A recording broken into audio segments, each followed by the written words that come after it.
Welcome to Sports Talk with Steve Jones, the daily talk show with the voice of Penn State football and men's basketball. You never know what special guest may stop on by any given day.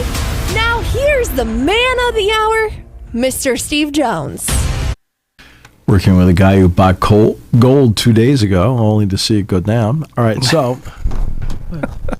you're a little late sometimes. It's always better than investing in Beanie Babies. At least I didn't do that. Beanie Babies. Remember those? Oh my goodness. I mean, what's next? Okay, I'm going to change chairs here. I mean, what's next, for goodness sakes? Cabbage Patch Kids? No, I never owned any of those either. Oh, you're a disaster. No. All right. So I want to talk crowd to start with. All right, tickets have been moving for the game. And now let's get into something that, again, a lot of people, I talked about the giveaway takeaway on the road.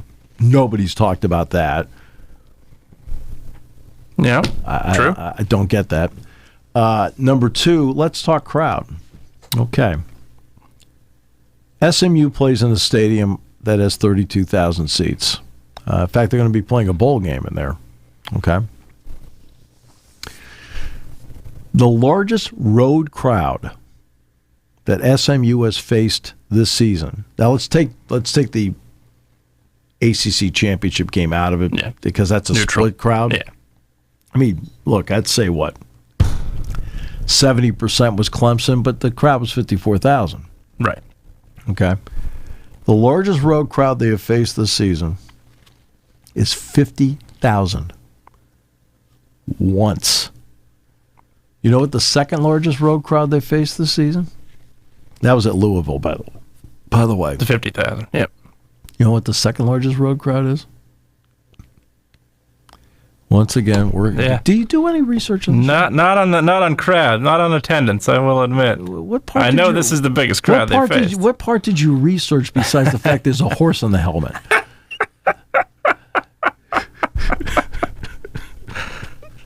They played BYU at home, right? So it wasn't there. So it had to be. Oh, stop looking it up. It's Virginia. It's Virginia? It's Virginia. They did play Virginia. Virginia, 36,000. 36.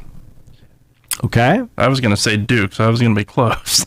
Right. But, yeah. 36,000. So the largest crowd they have faced on the road is 50,000, Louisville. The second largest road crowd they have faced this year is 36,000.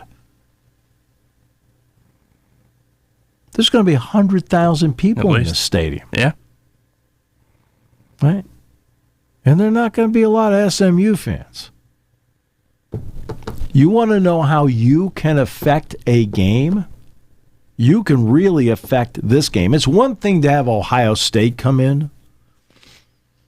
And Ohio State is used to playing before 100,000 at home. They're used to playing before 100,000 at Michigan. They're used to playing before 100,000 at Beaver Stadium. Okay, so to their credit, at least they've been around the block. They're used to it. Okay, maybe Will Howard's not as used to it because in the Big 12 you don't face those kind of crowds. But I mean, they played at Oklahoma. They played at Texas. Texas 100,000.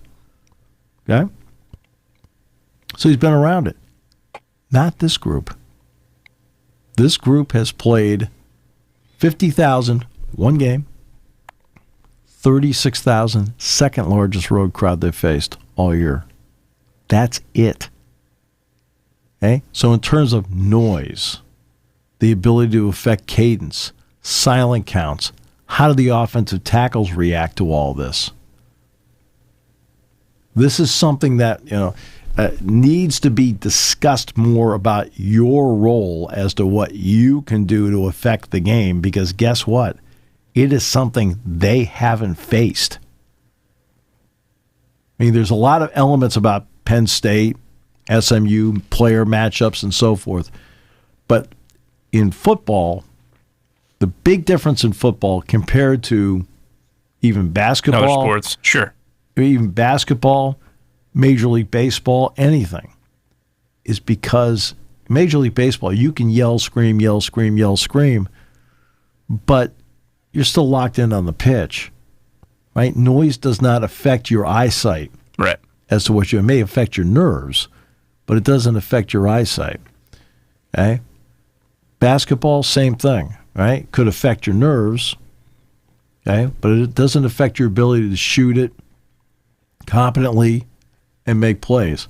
In football, you need to be able to communicate in whatever time. And I know there's moments where SMU goes pace. I got that.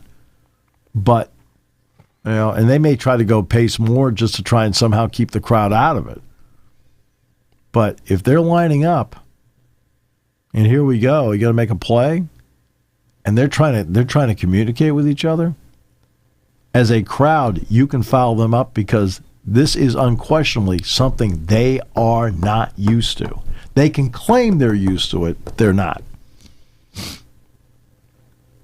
Okay. I mean, if you have 106,000 people in there, say it turns out to be a sellout, that's 70,000 people more than the second largest crowd they've faced on the road. Sure.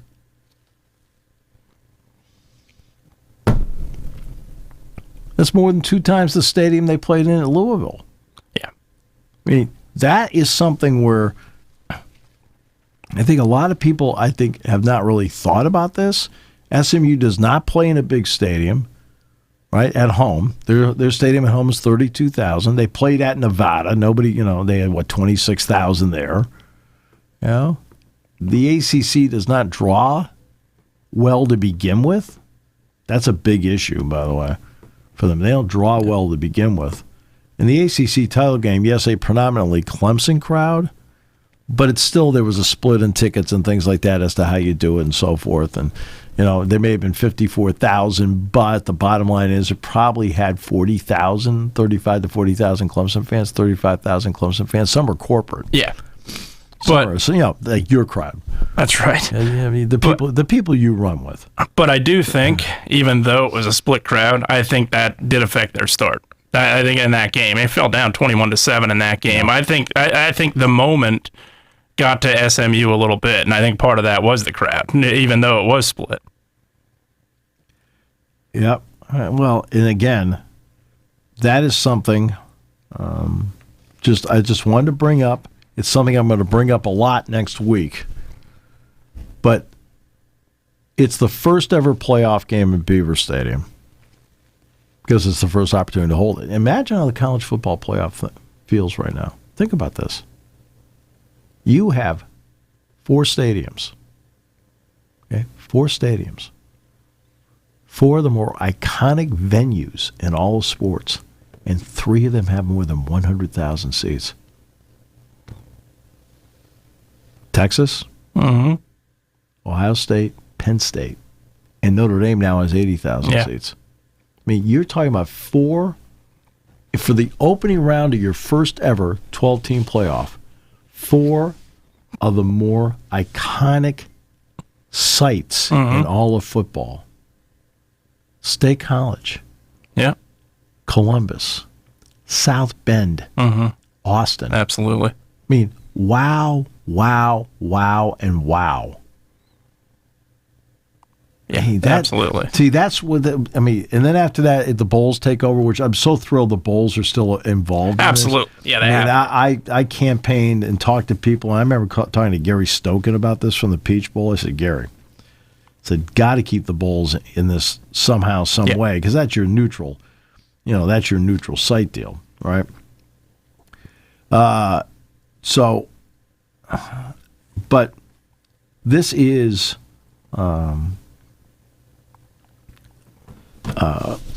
something that you're going to play home games. Well, if you're going to play home games, you can't ask for 4 better venues. No. 4 more really iconic venues in college sports.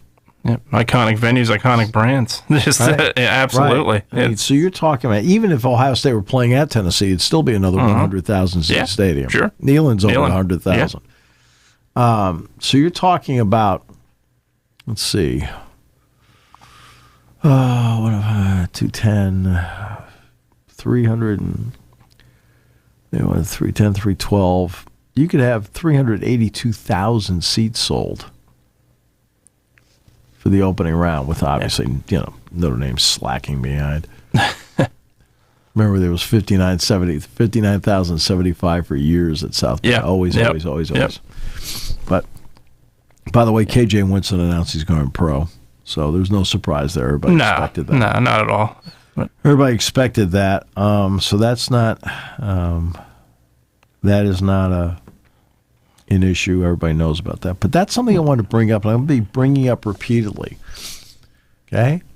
Now, for all we know, they come in and they play a beautiful, clean game, and it doesn't affect them one bit. I don't know. No, yeah, and that's... Right? I mean, you, that part you don't know, but... No. But. Okay? I think it's got to be a concern for them. I think so. What's the noise drill for them in practice when they go to, let's pick Duke? What's the noise drill when they go to Virginia? Look, when Penn State, and this is this season, when Penn State would go to places like Northwestern or Indiana or Purdue, Purdue maybe a little bit, but like go to Northwestern, go to Indiana, there are times they didn't even do the noise drill. No. Well, guess what? They probably went to places, probably didn't do much of a noise drill at all. Now you got to do this. You have to simulate what this sounds like. Now, I know it's noon, so it may kick it back a bit. It's cold. It may kick it back a bit, but not that much. It's still going to be over 100 decibels. Yeah, but I think you also add that other aspect you just said to it. It's cold. They're not going to. They haven't played in 20-degree weather. No, 25, 30. I mean, they played. It gets 40 in Dallas, but it doesn't get to 20. So I think that's another thing that you have to factor in a little bit. I don't think it's going to be as big of a factor as people make it to be. Yeah. NFL Tampa Bay proved that against the Eagles in whatever year that was, 2002, that it's not always going to be a major factor. But I think to me, it's for the Eagles, that was just more of a competence thing. All right, so but could have been. That's before they got there. But no, I think I think that's a huge part of it, though. I mean, look at Miami last year playing. Now, it's not going to be 4 below zero. No. But Miami, when they play at Green Bay, like they did a couple weeks ago, when they played at Kansas City, it's an issue. Now, does it get cold in Dallas? Yes, it does. It gets cold in Dallas. I mean, it'll drop down into the 30s sometimes. And there's nothing to stop the wind there. Right. But it doesn't get cold in Dallas in September, October, and into early November. It's like there's a few days here and there in November where it gets chilly. Right? It really gets chilly this time of the year. Well, they don't play this time of the year down there. Yeah, absolutely. And yeah, obviously it's a year-to-year thing. There's no question about it. But I think from Indiana's perspective, you're playing in a stadium where there's just so much history. Yeah, that's the other part of it. You're playing, obviously, in Notre Dame Stadium. History comes to a point, Jason. It's not a major thing, but I think it's a factor. If you walk in, and Indiana's not going to walk in and go, oh. No. Okay. No, they've been to the I'll never forget the Beaver first time Stadium. Penn State played. Been to the Big House? No, it was basketball. Penn State played at Assembly Hall. Yeah. And Bruce brought them in the night before to shoot. I remember the players all walking in and all were like this. And I thought, this is a bad sign. Right? And they lost the game by 48. Okay. But then a month later, they came here, and that was the double overtime game. Okay. So you can sometimes by your surroundings go, but but these teams are good. Yeah, absolutely. And then it's the other top teams. And because they're not going to get awed by surrounding, but it's going to affect the operation. Yeah. Right? Absolutely. Where you're not in awe of it, but you can't hear each other. Exactly. You're not communicating. You're not used to this. No. Okay. We could talk about being used to cold and things like that. Right. I'm not as, because it sounds like the game time temperature might be as much as, it's going to get to 38, it says on that Saturday, but the game time temperature is going to be about 28 or 29. Okay? Yep. To start with. It's that 38's later in the day. Yeah. But it's the crowd noise. They haven't faced this kind of crowd noise. No. This quarterback has not played in front of this kind of crowd noise. He's 9-0 as a starter, but the largest crowd he saw was one time 50,000. The second largest was 36. Mm-hmm.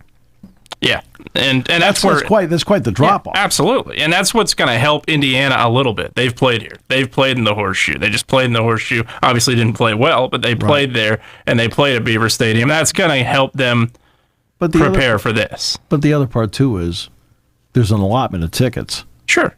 Okay, because the college football playoffs are in charge of the tickets. Right. Last I checked, not a long trip to South Bend. No, not a long trip from no, not at all. And that's other crowds are going to prepare you. You look at Ohio State, prime example. I thought playing in Oregon in prime time helped them prepare when they came here for the crowd noise. I think that certainly helped them. Yeah, so that's 54,000. Yeah, but that's a loud 54,000. Yeah, exactly, and that's why I think Indiana will be prepared for crowd because of that. Look, they didn't play well in the Horseshoe, but I think they are prepared at least enough for crowd noise that they're going to face in South Bend. But yeah, there's no doubt. First playoff game at Notre Dame Stadium. I think everybody's going to want to be there from an Indiana perspective. Oh, sure. God, yes. Are you kidding me? They're going to want to be there big time. Yeah. But, again, can the crowd affect the game? Yeah. Yes. Okay? Absolutely. In baseball, the Phillies, we're the most intimidating crowd. Intimidating what? Okay? Doesn't affect what's going on. How many World Series have they had since 1980? Right. I mean, I'm saying, though. But the batter's locked in the pitcher. Crowd noise doesn't mean anything. No. Okay? Now, it may affect the pitcher's ability to hear what the signal is. Right. Right? Yeah. But that's it. Hockey doesn't affect, crowd noise is great, gets you revved up, juiced up for the home team and so forth, but, you're not, okay? Same thing in basketball. In football, where you've got to come up and you're at the line of scrimmage and you've got to call out something, or maybe a change, maybe a check, maybe whatever, and they're trying to work on silent counts. I mean, how often has SMU done a silent count this year? Yeah, not often. They shouldn't have had to, at least. Right. Yeah. And that's a prime example. And one game it comes back to me from Penn State perspective. I think Illinois, that game clearly. The crowd had a major factor in that game. How many false starts Illinois had? Sure. Communication, timeouts they had to take in that game. Absolutely played a huge role in that game. Right. And this is something, that's where the crowd comes into play. Yeah. They'll do a lot, obviously, for Penn State. It's something that, I kind of waited till now to bring it up this week, just because when you're facing an unexpected opponent, it takes a little work on your part to get ready for it. Mm-hmm. Okay?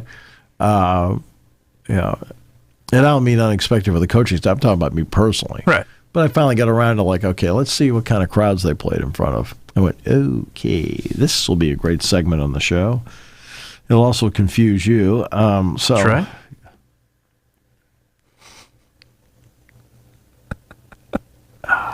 Yeah. All right. Coaching changes. So, Rich Rodriguez goes back to West Virginia. I wonder deep down if, except for money, of course, which is always a big part. That's what you keep preaching all the time to everybody. I'm just doing this for the paper. I was kind of hoping for more passion, but that's all right. Do whatever you want. It's fine. Okay.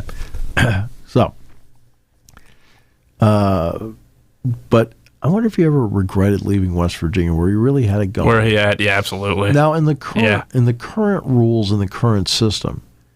Had he, let's just go back in time, and he takes the Michigan job, Pat White, his quarterback, could have gone with him. And Pat White, of course, already knew how to run his offense. And what a difference that may have made. But he didn't, and he wasn't allowed to. Okay. Well, now he's back at West Virginia. Barry Odom takes UNLV to the Mountain West Championship game. Excuse me. Endures the quarterback scandal at the beginning of the season. I didn't get my money. I'm leaving. Mm-hmm. Okay, great. Really? That's where we are now? Sure. Okay. And parlays all this into the Purdue job, where he's been told he is going to get all the resources needed to get the job done there. NIL, everything. He's a good coach, by the way. Then, with his departure from UNLV, it opened the door for the return of Dan Mullen, who takes the UNLV job. Dan Mullen is really a top-flight offensive mind. There's no getting around it. I mean, he is a top-flight offensive mind. Those at Florida questioned the recruiting heart, like as to how committed he was to going out and recruiting. But when it came to strategy, outstanding. And then, of course, there's Bill Belichick. Taking the Bill Walsh route. Yeah.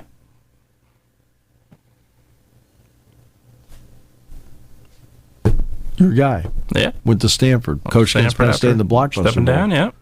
Right? So he's going to take the North Carolina job. Of late, North Carolina has been specializing in football and in hiring coaches in their 70s. It's true. 73 to 72 now. And I think Mac Brown, believe me, I'm a big Mac Brown guy. Absolutely. You got a raw deal at Texas. I agree. Yeah. So, but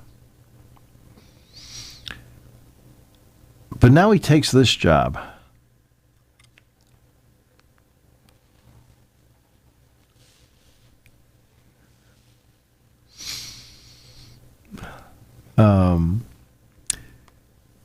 He'll have a general manager. I mean, Andy Frank is Penn State's general. You need a GM today. You have to do it. Sure. He'll have a recruiting staff. But it's going to be interesting to see how he handles the recruiting part of it. That's, yeah. And another, because it's something he's not used to doing. Right. You know, he's used to drafting and, and things like that. That's why my question is always about a college coach going to the pros. Yeah. How do you handle the recruiting part of it? And some adapt and want to do it and be a part of it. And I've never met Belichick. Never met him. Heard through the grapevine that he didn't speak highly of you. But that's just because of the 49er thing. But so I've never met him. I don't know him. I've only right. see what everybody else sees. So I can't tell you. His son Steve, of course, is at Washington. Yes. Well, he has to recruit. Sure. All right. So I don't know. That's going to be the big question. Is the recruiting, let's go in and meet Coach Belichick, or does he actually physically go out on the road? I mean, I don't know how he's going to do it. I think it's going to be, I would say 5 to 7 years ago, I would have said he absolutely doesn't fit this job. No way, not a chance. Yeah. I think when you look at it now, the recruiting aspect is going to be interesting because I don't think he has that Pete Carroll aspect. Or Pete Carroll, I think, could rile you up easily, and he could recruit somebody very easily. I don't think he has that. But on the flip side of it, I think college football at this point has become as much about roster structure as it has recruiting. Yeah, I agree with that. So I think that's a big part of it. And structure he's great at. He's shown that in New England. So I think that part of it, I think he's going to be okay. But yeah, the recruiting, I'm not sure. I'm not sure what he's going to do there. It's a lot different now. You aren't going to be able to say, like he did in New England, hey, Tom Brady, take a hometown discount so we can get more guys. That's not happening in college football. It certainly isn't. Especially the era we're in now, not a chance that's happening. I mean, is it something where, like, we'll recruit, do the best we can, but the portal's going to be important? I don't know. That's, and that's, it's going to be the interesting part of it. And it's, and again, you're not going to be able to, again, 5 to 7 years ago, you get 10 5-star recruits, and you could trust they're going to stick around. You get 5 5-star recruits, 2 of them aren't playing, they're not going to be there the following year. Yeah, I mean, that's I don't know. No, and that's it's a much different. Is this I'm going to do because we use free agency in the NFL? Do I look at the portal as free agency in this area? You know what I mean? It's absolutely. I don't want to speak for him because, again, same here. And this is a new avenue for him, and that's going to be, to ask. Yeah, certainly. How are you going to do roster construction? I mean, are you going to do in-home visits? Yeah. Like, good news, Bill Belichick is coming to the house. What? Yeah. Really? I always do love when I hear the part about, well, he did nothing without Brady. Oh, for goodness sakes. I mean, it's... Oh, my goodness. It's like, excuse me, so Brady made the play at the goal line against Seattle? Or is that Butler? Oh, man, it was all Butler. Yeah. I mean, was that Brady that made that play? Oh, my goodness. Yeah, it was Tom Brady that really constructed those defenses in New York that were absolutely dominant for 5 to 7 years. Belichick is a great example of a brilliant mind, and really gets accentuated when you have brilliant talent. Sure. Right? He's never shied away from the fact he said, hey, I had Lawrence Taylor. Yeah. Kind of helped. He's always spoken, yeah. You can run incredible defenses when you have Lawrence Taylor, the best defensive player Carl I've seen in my lifetime. Harry Carson, Leonard Marshall up front. Terry Kennard. You get Jim Burton there in the late mid-'80s. Personnel means something. Yeah. And the same thing with New England. But again, so when Brady made that play, playing defensive back against Russell Wilson. That's right. Oh, it wasn't Brady? No, I don't think so. He might have stepped in. Wrong about that? Brady made that big play where they jumped off sides and fourth down after the interception at the one. Yeah.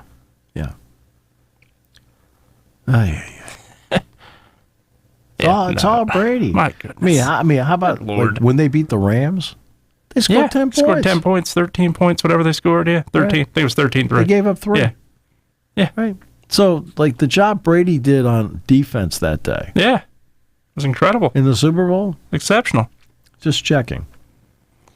So Tom Brady throws for 500 yards and they don't win a Super Bowl. Now, it sounds like he doesn't like the politics of the NFL. Which has gotten worse. That's clear as day. There's no question about that. Well, look at this. I mean, Penn State is playing at noon because they don't want to go up against the Steelers. Mm-hmm. The Steelers. Look, I know they're playing Christmas Day. I got that. I got that. But the NFL, they've got to show at least some deference at some point. Absolutely. To especially the group that is their feeder system of talent. I mean, I just saw Mason Graham opt for the NFL draft. Gee, where did he play this year? Oh, college football. Okay. I mean, we just talked about KJ Winston. Mm-hmm. Oh, well. Yeah, I agree. And that's... And you do the flip side. College football has done it for the NFL. The Rose Bowl has always traditionally been January 1st. NFL plays on January 1st. They play it January 2nd. All right. So that's... There's no doubt.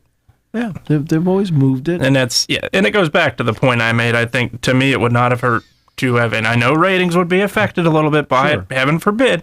It would have helped to just play those games tonight. Play those 2 NFL games, or next week, next Thursday, and just played 2. Right. Then you get a week to prepare for Christmas Day, where you look at the Steelers' schedule right now, and Chiefs, same thing. You play a game this Sunday, then you got to play Saturday, so that's a short week. Then you got to play an even shorter week coming into Christmas. I know. That's ridiculous. That's absolutely terrible. Don't tell me in the NFL that your top priority is the safety of the players. That's a load of you-know-what. There is no way when you look at the schedule like that, you're going to tell me that you're concerned about the safety of the players first and foremost. Do you think that comes up in any discussion when they're doing the schedule? Heck no. It comes up when there's a lawsuit. That's about it. Oh. It's like... Make sure we got our backsides covered here. Yeah, that's absolutely ridiculous. Yeah. All right. So, yeah. Every time I'm on the show with you, Jack sends me a text that he needs me to call him.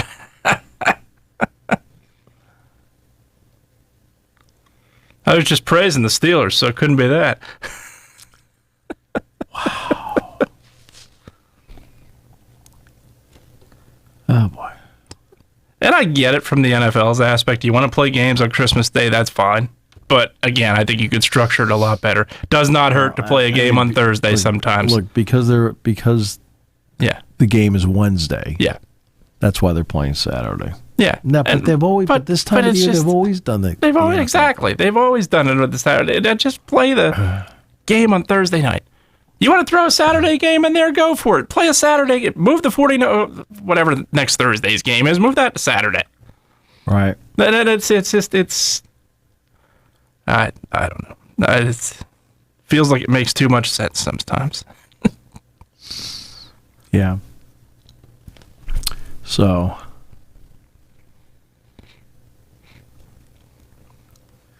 Yeah. But you're also talking about two teams that are in the thick of home field advantage in the playoff hunt that are playing 3 games in a span of, 12 days? Sure, right. And that's the other part of it. And you wonder why. And tonight let's pick Thursday Night Football or even Sunday Night Football. Sunday Night Football. The Packers led by, who's that? Yeah. Right. Against the Tennessee Titans. Who is that quarterback? I mean, we get to this time of the year, who's left? I mean, I even asked you before the show today whether Purdy was playing tonight. Mm-hmm. Who's your backup again? Brandon Allen was on number 2 in the depth chart. Dobbs was 3rd, but they've altered it each week. Okay. So your team's not big on decision making? Doesn't look like it. Yeah. The wrong decisions from time to time. I thought this was the most organized coach in the world. That's right. Especially when he has to make adjustments. He's clearly shown he can make those. You would become a hater. Well, You're a hater. I can tell you this: 6-7 record is not Kyle Shanahan's fault. There's some fault, but not the main fault. Yeah. Yep. So there you go. And again, KJ Winston, I'm thrilled for him he gets this opportunity. Yeah. I think you make the argument, obviously had he been healthy, what Ohio State spent in the NIL, they didn't have the safeties Penn State had. No. Not a chance. And I told Phil Steele that before the season. Yeah, Reed and Winston both. And after the West Virginia game, Phil, he says, I'm watching Winston now. And then, of course, the first quarter of the game against Bowling Green. Yeah. But you look at the game where Reed and Winston played together, West Virginia. That was phenomenal. Yeah, it was a great piece of work there.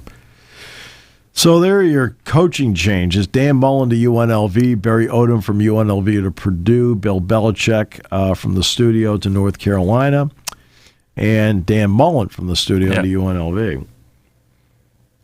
They are, and Rich Rodriguez to West Virginia. Yeah. Yep. Yeah, I think West Virginia one will be interesting. Obviously, with Rich Rod. I think he'll do back. fine. I think he'll do fine too. I think he fits them better. I understand why he took the job at Michigan, but I thought one of the biggest things, one of the biggest mistakes he had there was the personnel he built around him. I thought it was awful, and there was just no sugarcoating it. What did Greg Robinson do at Syracuse that warranted a defensive coordinator job there, where they couldn't stop anything? Excuse me. That was one of the worst defenses in Michigan football history with him as defensive coordinator. Penn State beat him 3 straight times. Yeah, and that was a just terrible defensive coordinator. I didn't think he surrounded himself with great personnel. That didn't help. I don't think he fit Michigan to begin with, but I certainly don't think he fit there when he put the personnel he put around him. Yeah. So this will be interesting what Belichick does. I mean, I'm sure he had to talk to Nick Saban about this. Right? I thought of that. I think that was it's something. I think there's no question. I mean, they're friends. Yeah, absolutely. I mean, going all the way back to when Saban was one of the what they call them, the slappies. Yeah, with the Browns. That was all Brady too, with that Cleveland Brown team that beat Dallas at Texas Stadium, right? Absolutely. Back in 90, absolutely. 94. Absolutely. Heck of a victory, a masterful defensive performance Brady for the was Browns. in high school Tom at the Brady. time. He was in high school at the time, junior high, something like that. Yeah. Oh, boy. Trey Young plays villain at Madison Square Garden as Hawks oust Knicks from NBA Cup. Like, I didn't even know the it took me the so what? Exactly. It takes Maybe me that's reading what Jack's calling back, because we've been making fun of the NBA Cup the whole time. That's literally what it is. It's pretty much a punchline. Who cares? Sure, you remember the Lakers won the first one. Who cares? What did they do after that? Didn't win anything. And I'm not going to replace the NBA Cup with the NBA championship. I want the O'Brien Trophy at the end of the year. I don't care about the in-season cup. I mean, I don't understand. I have no idea. I don't even know who's in the damn No, cup. I don't either. I don't either. I thought Oklahoma City was still in it, but I think they just lost too. So now I have well, obviously the Hawks, I guess. You said they won, but other than that, I have no idea. Absolutely none. Houston's in it. They're in the semifinals. They beat the Warriors. Okay. Atlanta won. I have to look this up. NBA Cup. Here we go. NBA Cup bracket. All right. There's a bracket. It's amazing they designed a bracket. And here we go. Here are the semifinals. Bucks and Hawks. There you go. Former conference finals matchup there. Thunder and Rockets. Thunder and Rockets. I knew I would have got Thunder. There you go. I would have got 1 out of 4. Would have flunked, but I still would have got one right. Jesus, Celtics didn't even make the quarterfinals. No. And guess what? They're still the best team. And they're still the best team in the league. All of those 4 teams you just named, I suspect we have maybe 1 at 2 at most playing in the conference finals or beyond. Here are the top teams in the Eastern Conference right now. Cleveland, 21-4. Yep. Celtics 19-5. Yeah. And Orlando 17-10. Atlanta's the number 7 seed right now. Milwaukee's the 6th seed. Yeah. Philadelphia stinks. Yeah, they're pretty bad. Oklahoma City and Houston are 1-2 in the West, by the way. How about that? Yeah, Thompson's playing well for the Rockets. Second year. I think he's learned. No, but I'm saying they're 1-2 in the West. In the East, it's going to be 6 against 7. Like, everybody's like, yeah, whatever. I don't need. Like, I realize you get $500,000 by playing the extra game, but come on. No, I don't know. It was an attempt. For a guy like you, that's tip change. That's right. That's right. You dole out. Lose that in the couch. You're just so loathsome. And I think it was, honestly, when the NBA came up with this idea, they were feeling like, hey, well, we have just about every team known to man in the playoffs, so we're going to do everything we can to try and make the regular season more relevant, and it's not worked. It really has. And I think you ask somebody right now without reading it off who's in the 4, they're not going to be able to tell you. Most won't, at least, unless you're a diehard. In the transfer portal, former Boston College quarterback Thomas Castellanos is going to go to Florida State. Gus Malzahn's now the offensive coordinator, so he's reunited with him. And then at LSU, Garrett Nussmeier has decided to go back to LSU, the quarterback. He's not going to the draft. Some thought he may be a late first round. Yeah, could be first round, yeah. Mel Kiper Jr. is number 7 ranked draft-eligible quarterback. It's always a lot of fun, like, when Mel's there in person. Oh, yeah, he didn't show up. Just kidding. There are so many franchises adore Mel Kiper. I think the Colts probably love him more than anybody. Well, I mean, look, he puts a lot of hard work into it. He does, absolutely. He busts his backside to do it. I agree. So, I mean, I do appreciate that, like, very much. But, at the same time, Brad Nessler and I were talking about this. We were on a show together, and we were talking about the ability to see something with your own eyes in front of you, how different it is compared to seeing a video. It is different. Completely different. So, should text Jack back. Tell him I'll call him in 5. Call you in 5 minutes. As soon as they ditch Mr. Potter. That's right.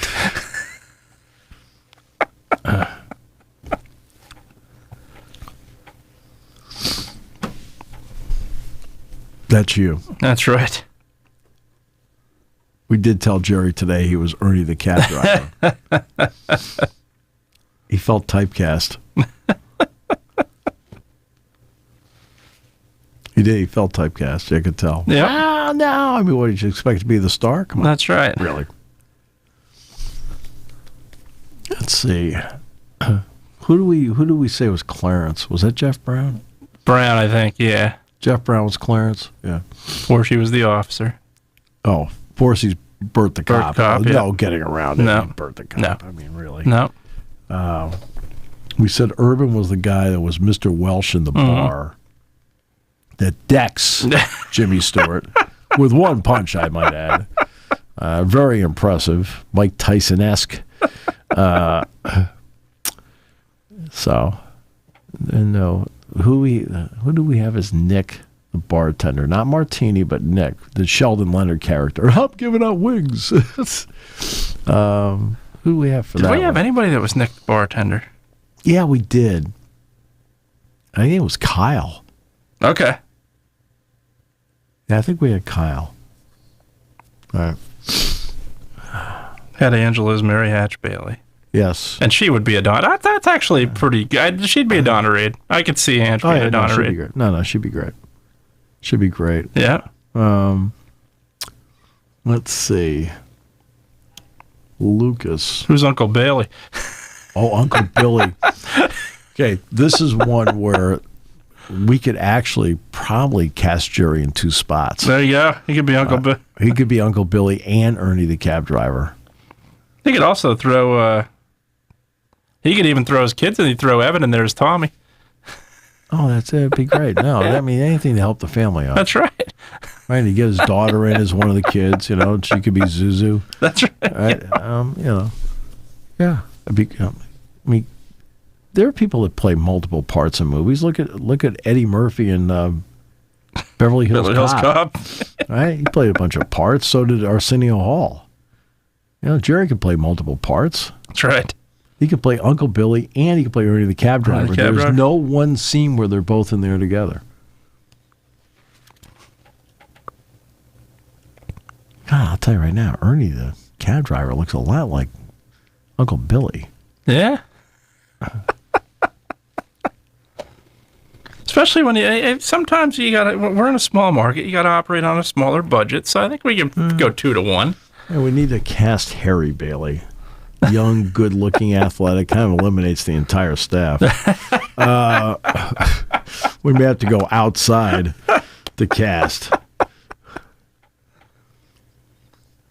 Again, crowd. Okay, that's been my point of the show. Okay, largest crowd, 50,000 Louisville. Second largest crowd, 36,000 Virginia. Okay, there's going to be more people here by a wide margin. Yeah, not even close. Tickets are available now. Okay, you want to influence a game? No. You want to see one of the truly big games in the history of that stadium? Here you go. All right, that wraps it up for today. I'm going to call Jack and explain why I was talking to you. That's right. Praise the Steelers even. I even got the praise in before he texted you. I feel like I beat him to the punch.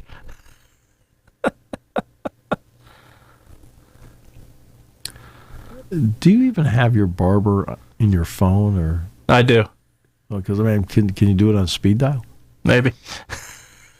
It's the holidays. All right. Well, tomorrow, Adam Rittenberg on the show tomorrow. Mike Porman on the show tomorrow. How about that? Yeah.